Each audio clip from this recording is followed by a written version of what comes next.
तो welcome dear student. Next topic discussion का जो है अभी करंट इलेक्ट्रिसिटी है। इसमें भी कुछ 8 से 10 टाइप के क्वेश्चन मैंने कवर करा के लिए है। एक एक क्वेश्चन पर हमें काम करना है, फोकस्ड काम करना है। और इसकी पीडीएफ ऑब्वियसली मैं आपके साथ शेयर कर ही रहा हूं। और आपको कोई अगर डाउट हो या फिर और कोई कॉन्सेप्ट हो जिसमें आपको अभी भी दिक्कत आ रही है तो डेफिनेटली आप चैट बॉक्स में डाल सकते हो। उस पर मैं सॉल्यूशन डेफिनेटली निकालने वाला हूं। चलिए बच्चों, यहां पर क्वेश्चन जो है, क्वेश्चन के टाइप को पहले समझ लीजिए, जो बहुत ही एक्सपेक्टेड और क्वेश्चन होते हैं रिपीटेडली। ठीक है, तो सबसे पहला जो क्वेश्चन यहां पर दिया गया है वो क्वेश्चन में क्या है पूछा गया।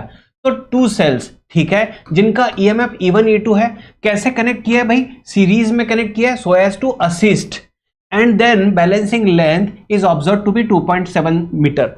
तो असिस्ट और अपोज वाली केस अगर आप देखोगे, जो सेल है, सेल बताया तो ऑब्वियसली या तो करंट इलेक्ट्रिसिटी या फिर इलेक्ट्रोस्टैटिक्स। लेकिन इलेक्ट्रोस्टैटिक्स में बोर्ड में सेल वाला कॉन्सेप्ट तो रेयर ही केस में आता है, आता ही नहीं है। कैपेसिटर के चार्जिंग के वक्त ही एक आध दो बार आ गया होगा तो आ गया होगा, अदरवाइज सेल है E1 E2 और असिस्ट मोड है। तो भाई डेफिनेटली आपको यहां पर समझ में आ रहा है। यहां पर बताया गया बैलेंसिंग लेंथ ऑफ पोटेंशियोमीटर, तो यार ये 100% करंट इलेक्ट्रिसिटी वाला क्वेश्चन चल रहा है। ये 2.7 मीटर। अच्छा, फिर क्या है? Are connected in series so as to oppose. तो भाई असिस्ट और अपोज वाली जो थियरी थी उसके हिसाब से क्वेश्चन पूछा गया कंपैरिजन। तो आपको ये चीज समझनी है, या तो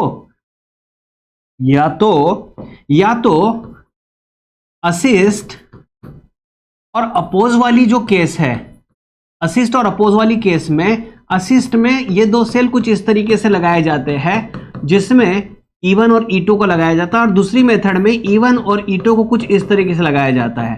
तो ये ऑब्वियसली थ्योरी आपकी पढ़ के हो चुकी है। पोटेंशियोमीटर के जो 3 एप्लीकेशंस है उसमें कंपैरिजन ऑफ सेल बाय यहां पर सम एंड डिफरेंस मेथड या फिर असिस्ट अपोज मेथड। असिस्ट को ही सम कहा जाता है और अपोज को ही डिफरेंस कहा जाता है।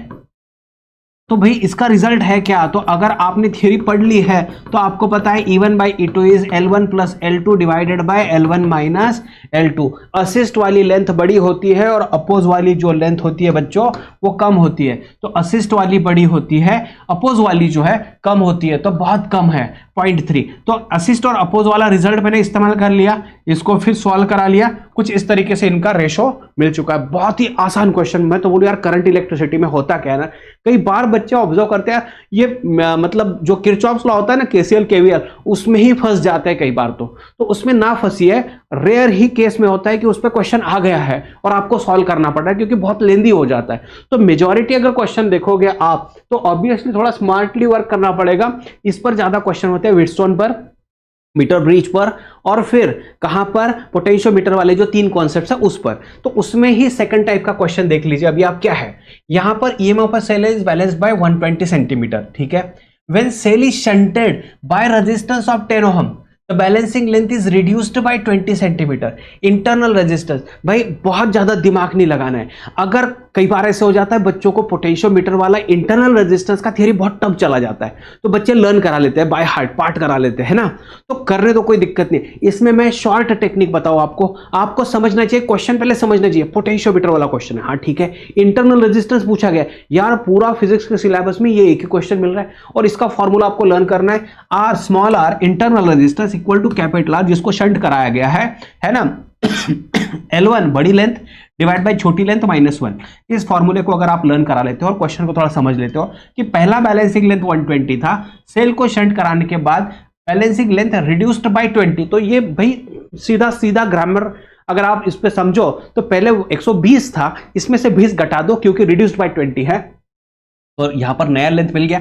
L1 120 है तो L2 100 है, भाई रख दो और इसको सॉल्व कर दो। तो वो डिवाइस का जो इंटरनल रेजिस्टेंस है वो कितना मिलने वाला है? 2 ओहम मिल चुका है यहां पर। Got it? ये सेकंड टाइप का क्वेश्चन बिल्कुल करके रखना है। इसमें नंबर चेंज होगा, ऑब्वियसली नंबर चेंज होगा, ऐसे का ऐसा क्वेश्चन नहीं आएगा। बोर्ड का पेपर मैंने नहीं निकाला है, आपको समझना है चीज। यस, इसमें सिर्फ वैल्यूज रखना है। Got it? अच्छा, नेक्स्ट क्या है? नेक्स्ट टाइप समझ लो, 2 resistances X and Y in the 2 gaps of metre bridge. Metre bridge बताया गया, बहुत ही क्लियर कट इंस्ट्रक्शन होता है कि भाई मीटर ब्रिज का क्वेश्चन पूछ रहा हूं मैं। मीटर ब्रिज का क्वेश्चन कितना थियरी है? एक ही तो थियरी है। तो लेफ्ट गैप राइट गैप में अगर आप बात करो तो null point dividing the wire in the ratio 2:3, ठीक है भाई। If each resistance increased by 3 ohm the null point divide the wire in the ratio 5:6, calculate value of X Y. अच्छा, यही क्वेश्चन बोर्ड में आ गया है, यही क्वेश्चन बोर्ड में आया था जिसमें 3 ओम की जगह पर 30 ओम था, सिर्फ नंबर चेंज हुआ है भाई, सिर्फ नंबर चेंज हुआ है, 3 ओम की जगह पर 30।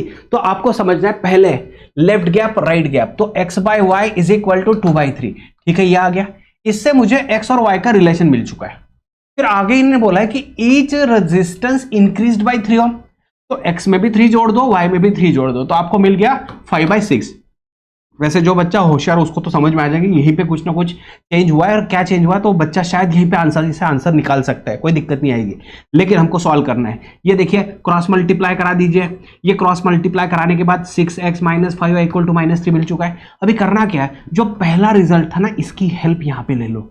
यस, पहला रिजल्ट है, इसकी हेल्प यहां पर ले लो। जैसे इसकी हेल्प ले लो, आप x इज इक्वल टू रख दो या फिर y इज इक्वल टू रख दो, फिर सॉल्व करना है बच्चों। यस, आपको दोनों नंबर मिलने तय ही तय है। एक बार क्वेश्चन का आंसर सही है नहीं है, आप एक बार रेशो निकाल के देख लो, x बाय वाई 2/3 है। अच्छा, इसमें 3 वैल्यू अगर जोड़ दिया जाए तो 3 में 3 जोड़ दिया जाए तो 6 हो जाता है, और 2 में 3 जोड़ दिया जाए तो 5 हो जाता है। बस भाई करेक्ट है। अच्छा, मैंने क्या बोला, बोर्ड में क्या पूछा गया था, इसमें 3 की जगह पर 30 आ गया था, तो 3 की जगह 30 आ गया तो भाई उसके हिसाब से सॉल्व कर दो, आपका आंसर उस हिसाब से चेंज होने वाला है। Got it? चलो बच्चों आगे बढ़ते हैं। फिर नेक्स्ट क्वेश्चन जो पूछा गया है ना, नेक्स्ट क्वेश्चन में भी अगर आप क्लियरली देखोगे, देखिए कोई दिक्कत वाली चीज नहीं। यहां पर देखिए, when 5 ohm resistor connected across the cell, the terminal PD is balanced by 150 centimeter. Okay. When resistance of 10 ohm is connected, the terminal PD is balanced by 175. The same potentiometer wire है। Balancing length when cell is open circuit and resistance of the cell. ये थोड़ा दिमाग हिलाने वाला बच्चों के लिए, board वाले बच्चों के लिए तो ऑब्वियसली क्वेश्चन थोड़ा सा हेवी हो गया। हेवी भले ही हो जाए, लेकिन आपको एक चीज समझना है, शंट करने के बाद जो लेंथ मिलती है वो L2 होती है। शंट करने के बाद मतलब पोटेंशियोमीटर में जब हम इंटरनल रेजिस्टेंस फाइंड आउट करते हैं तो शंट करने के बाद जो लेंथ मिलती है वो L2 मिलती है। तो इन्होंने शुरुआत से ही क्या कर दिया, एक्सपेरिमेंट में पहली केस में इन्होंने क्या किया कि शंट रेजिस्टेंस लगाने के बाद 150 मिल गया, मतलब L2 मिल चुका है, और एक्सटर्नल रेजिस्टेंस 5 ओम था। तो मैं इंटरनल रेजिस्टेंस वाला formula small r equal to capital R L1 by L2 - 1, तो यहां गड़बड़ नहीं करना है, समझ लो। स्मॉल r इक्वल टू, जब मैंने 5 ओम लगाया तो मुझे 150 बैलेंसिंग लेंथ मिला, मतलब शंट के बाद शंट वाला लेंथ 150, ठीक है, मैंने रख दिया। फिर इन्होंने क्या किया, 5 ओम को निकाल दिया और 10 को डाल दिया। तो जैसे 10 ओम को डाल दिया, जैसे 10 ओम को डाल दिया, शंट रेजिस्टेंस 10 ओम डाल दिया, तो बैलेंसिंग लेंथ कुछ अलग मिल गया 175। तो दिमाग इसमें लगाओ कि यार इसने सेल को कभी ओपन किया ही नहीं था, मतलब दोनों इंफॉर्मेशन दी है तब की जब किसी ना किसी अलग एक्सटर्नल रेजिस्टर से इसको शंट कर दिया जाए। इसके पास टाइम बहुत था क्वेश्चन तैयार करने के लिए, तो समझ लो बात। तो इन्होंने ओरिजिनल लेंथ के बारे में कोई इंफॉर्मेशन दिया ही नहीं है जब सेल ओपन था, ये क्वेश्चन पूछा गया। अभी मेरे पास दो यहां पर इक्वेशन तैयार हो गए, तो दोनों इक्वेशन में आर और आर है, तो दोनों को इक्वेट करा दो, सॉल्व कर लो। सॉल्व करने के बाद भाई मुझे L1 की वैल्यू मिल चुकी है 210, ठीक है। तो इस तरीके से आपको L1 मिल जाएगी, L1 मिल जाएगी, L1 का ही तो इस्तेमाल करना था। अच्छा, नेक्स्ट क्वेश्चन है इंटरनल रेजिस्टेंस। तो इंटरनल रेजिस्टेंस कैसे निकाला जाए, इन दोनों में से कोई भी एक को उठा लो जो आपको कन्वीनियंट लगता है। तो मैंने यहां पर ऊपर वाला ये उठा लिया था इक्वेशन नंबर 1, तो इक्वेशन 1 को उठा लिया, L1 की वैल्यू रख दी, L2 तो उनकी इंफॉर्मेशन 5 ओम के उस समय की 150 थी, ये रख दो भाई, सॉल्व कर दिया। आपको लग रहा है नहीं, सेकंड वैल्यू रख दो, कर दो, कोई दिक्कत नहीं, उसको सॉल्व करके देख लो भाई, आपको आंसर सेम ही मिलने वाला है। तो ये टाइप को अंडरस्टैंड कर लो, ये टाइप इंपॉर्टेंट है, ये तो एंट्रेंस के क्वेश्चन से भी इंपॉर्टेंट है, एंट्रेंस के लिए भी इंपॉर्टेंट होता है। चलिए आगे बढ़ते हैं। फिर से वैसे ही क्वेश्चन देखिए, आप ये क्वेश्चन मैं कहां से लाता हूं, तो देखिए ये क्वेश्चन जो है PYQ से ही पैरेलल क्वेश्चन है, उसी टाइप के क्वेश्चन है, नंबर चेंज करा के ही या माइनर लिटरेचर चेंज करा के, मतलब क्वेश्चन पूछने का तरीका थोड़ा मॉडिफाई करा के आपके सामने वही चीज बार बार पूछी जाती है, तो आपको ये चीज समझनी पड़ेगी। नेक्स्ट क्वेश्चन क्या है, in potentiometer the balancing length of string is 2.5 metre, ठीक है, of a cell of 1.5 volt, find the balancing length of a string for another cell. Another cell भाई, पोटेंशियोमीटर में तीन ही चीजें चल रही थी, individual method, sum difference method और इंटरनल रेजिस्टेंस। तो मैंने ऑलरेडी इंटरनल और सम एंड डिफरेंस मेथड या असिस्ट अपोज को करा दिया है। अभी क्या है, अभी चल रहा है individual, E1 by E2 equal to L1 by L2। तो E1 दिया है, E2 दिया है, L1 दिया है, L2 पूछा है, निकाल दो, कोई तकलीफ तो नहीं है, कोई तकलीफ नहीं है भाई, निकाल दो इसको। चलो आगे बढ़ते बच्चों। Yes, next type, yes metre bridge. मैं आपको जो बोल रहा हूं ना, जिस पर ज्यादा रिपीटेशन होते हैं उस पर ध्यान दो। तो फिर क्या आ गया, फिर ये आ गया भाई unknown resistance in a left gap of and resistance 50 ohm in placed in right gap, metre bridge. सीधे सीधे बताया जाता है भाई, मैंने क्वेश्चन किस पर पूछा है, मीटर ब्रिज पोटेंशियोमीटर नाम दिया होता है तो आपके सामने करंट इलेक्ट्रिसिटी कोई दिक्कत नहीं है। मेजॉरिटी अगर आप फोकस कर रहे हो कि किरचॉफ्स लॉ पर क्वेश्चन आ जाए, भाई क्यों अट्रैक्ट कर रहे हो उसको, क्यों किरचॉफ्स लॉ पर क्वेश्चन पूछ रहे हो, एक हाथ दूसरा ही आएगा दिमाग हिलाने वाला आएगा, तो उसमें आपका ऑप्शन में निकल जाएगा क्वेश्चन। लेकिन बाई चांस मेजॉरिटी जो चांस है भाई इस पे ही आने वाले मीटर ब्रिज पोटेंशियोमीटर पर, इस पर ही ज्यादा क्वेश्चन पूछे जाते हैं। तो नेक्स्ट क्या है बच्चों, देखिए तो the null point is 40 centimetre from left hand, got it. इस पर फोकस करना है क्योंकि अगर 40 मीटर ब्रिज में 100 सेंटीमीटर की वायर होती है, अगर लेफ्ट से ही आंसर पूछा जाता है हर वक्त, लेफ्ट से 40 मतलब बचा हुआ 60 सेंटीमीटर होता है, लेफ्ट से ही बैलेंसिंग लेंथ बताई जाती है। अगर बाय चांस राइट से बैलेंसिंग लेंथ बताई जाए 40, तो आपको एलएक्स लेफ्ट गैप लेना पड़ेगा 60। समझ में आ रही है, ये वायर होती है और जो बैलेंसिंग पॉइंट होता है वो मेजर यहां से यहां तक किया जाता है। अगर ये 40 है तो बचा हुआ 60 होगा। अगर इन्होंने बताया होता है कि नहीं balancing length is 40 from right, तो बच्चों ये 60 होना चाहिए। ये लेफ्ट गैप होती है जिसको आप एलएक्स बोलते हो, और ये राइट गैप होती है जिसको आप एलआर बोलते हो। है ना, दिवाली वाली लाइटिंग लग रही है ना, समझ लो समझ लो। चलो आगे बढ़ते बच्चों। फिर क्या, left gap divide by right gap वाला रेजिस्टेंस, लेफ्ट गैप में लेंथ और राइट गैप वाली लेंथ, बस आप इसका रेशो रख के कर दो यार सॉल्व। बहुत इजी, 3 से 4 स्टेप में यह तैयार हो जाता है, हो जाता है, राइट। फिर आगे बढ़ते आगे बढ़ते। अच्छा ये क्या है, फिर वापस से पोटेंशियोमीटर आ गया यार, फिर पोटेंशियोमीटर आ गया। अच्छा, potentiometer wire has a resistance per unit length 0.1 ओम पर मीटर। मतलब क्या हो रहा है कि पोटेंशियोमीटर का जो कोई वायर है, सॉरी पोटेंशियोमीटर का जो कोई भी वायर है उसका हर एक मीटर में 0.1 ओम इन 1 मीटर। अगेन आगे वाले इसमें 0.1 ओम, आगे वाले मीटर में 0.1 ओम, ये आ रहा है। मतलब 3 मीटर में 0.3 ओम आ गया। ये तो सीधा सीधा हिसाब लग रहा है।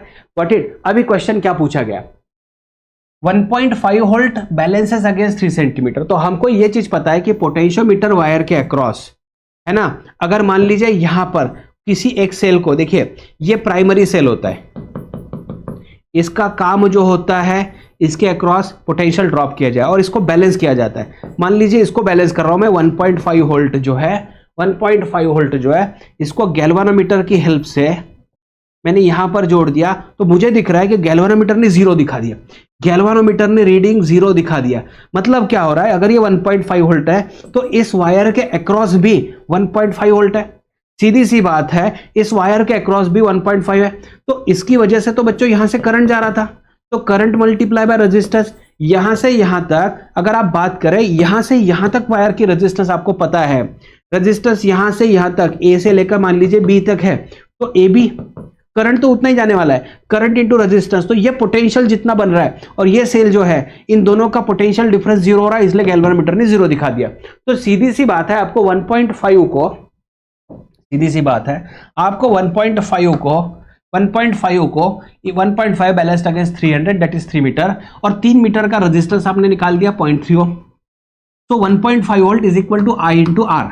आर कहां पे, जितना बैलेंसिंग लेंथ किया उसने, तो ईएमएफ दिया 1.5, करंट पता नहीं है, और आर जो है उस जिस लेंथ में बैलेंस हुआ है उसका 0.3 था। इससे हमको पता चल गया कि यार वायर में से करंट कितना पास हो रहा है। ठीक है, अगर मान लीजिए इसमें सेल चेंज कर दिया जाए तो बैलेंसिंग लेंथ चेंज हो जाएगा, कोई दिक्कत तो नहीं है। तो ये कंपैरिजन वाला कॉन्सेप्ट है कि इस सेल को वायर के इतने हिस्से ने बैलेंस कर लिया, मतलब वायर का जो ईएमएफ होगा उसको इतने पोटेंशियल डिफरेंस ने मैच करा दिया, तभी गैल्वानोमीटर में से करंट हो गया 0। तो समझने वाली बात है, सीधा हिसाब यहां पर लग रहा है।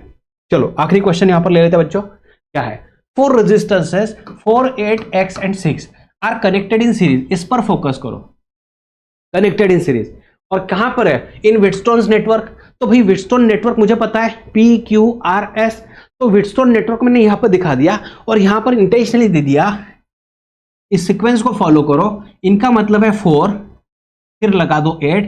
तो सीक्वेंस को कुछ इस तरीके से फॉलो करो, सीरीज मतलब सीरीज दिख रहा है ये, तो दिखाने का तरीका ऐसा, बताने का तरीका होता है थोड़ा गलत होता है, अदरवाइज हम लोग PQRS ऐसा लेते हैं, बट इन्होंने सीरीज जब वर्ड दिया होता है तो आपको इनको रखना है कुछ इस तरीके से, मतलब जो नंबर दिया है तो पहला 4 रख दिया, फिर 8 रख दिया, फिर x रख दिया और फिर 6 रख दिया। अच्छा, फिर क्या बोला इन्होंने, नेटवर्क बैलेंस्ड है, तो भाई नेटवर्क अगर बैलेंस है तो इसको डिवाइडेड बाय इसको कर दो, इज इक्वल टू इसको डिवाइडेड बाय इसको कर दो, ये चीज इक्वल आ जाएगी। तो 4/8 ठीक है, 6/x आ गया, इससे सॉल्व करा दिया मैंने, x की वैल्यू मुझे 12 ओम मिल चुके हैं, 12 ओम मिल चुके हैं। बट बच्चों बस इतना आसान है ये करंट इलेक्ट्रिसिटी को हैंडल करना। Are you getting this one? चलो बच्चों मिलते हैं अगले चैप्टर में, या पढ़ाई कर लो, इसका पीडीएफ जो है मैंने लिंक दिया है उसको शेयर कर दिया आपके सामने। All the best, thank you very much.